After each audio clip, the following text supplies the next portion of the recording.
I spent 17 years being beat by my mother because I wouldn't be obedient to my father, and he wanted me in his bed. I never will back down.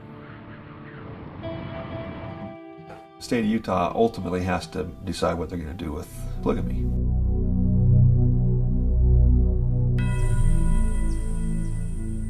My father had 3 wives and 36 children. I mean, growing up in it was hell. When you look at these women and children, they're just used as chattel and as breeding machines, so that essentially these men can receive a lot of free income from those of us who are the taxpayers. And I really have a problem with that. I was orphaned at age 3 and sent to live among the polygamists until I escaped when I was 16. I know what it's like to live on the inside and have to escape. They want to bleed the beast, as they call it, and make the government pay. Last count I knew, they had over $400 million in the bank. How are you going to fight something like that? These people vote in mass. They all vote the same way. There's never been a political campaign up there. You have to understand our leadership, even here in Arizona. The Republican legislature is very heavily Mormon. The LDS and the FLDS go by the same books. You know, when I went to the district attorney, the first thing he asked me is what church I was in. It's none of his damn business. We were all victims of abuse. But for every woman or child who escaped, hundreds more were trapped and broken.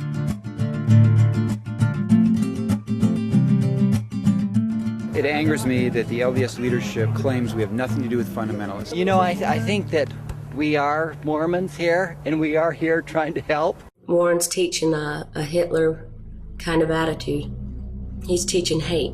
The Negro have no right to rule over the people. They must be servants. The biggest problem in fundamentalism is Warren Steed Jeffs. And he took her braid and he twisted it and he twisted it and he twisted it until she was on her knees begging him to stop. And then he said, "Men, I want you to know that this is how obedient you need to have your wives." I worked my way up to low self-esteem coming out of there. Colorado City is a classic example of what happens when a theocracy takes over a government. You end up with massive, massive corruption and abuse of human rights. The women and children in Colorado City and Hildale have been taught that outsiders are agents of Satan. Utah and Arizona, for 50 years since the raid, did nothing. This polygamy thing is just a cover-up. Drive through town and see the $1 million homes. Today's FLDS leadership has many striking similarities to the Taliban. I personally know of a woman who had a child. The baby was deformed, and he drowned it. This was condoned by the FLDS leadership. 3 weeks I sat under a stairway in a little tiny room with my 2 handicapped children while Dick harassed the hell out of me because I loved him, and listened to my daughter's backbones break. And I dreamed and dreamed that I was looking for this girl and I couldn't find her to feed her and she was dead.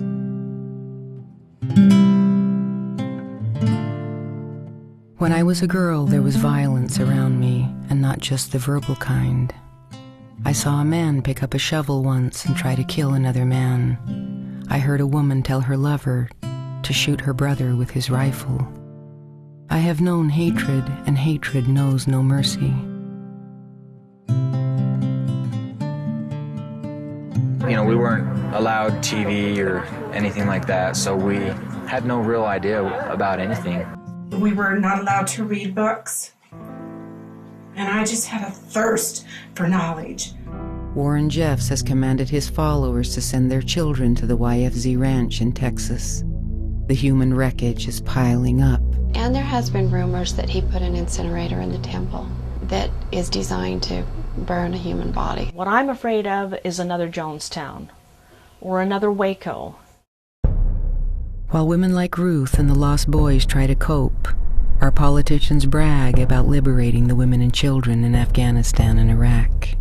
But who is going to liberate the women and children of Colorado City?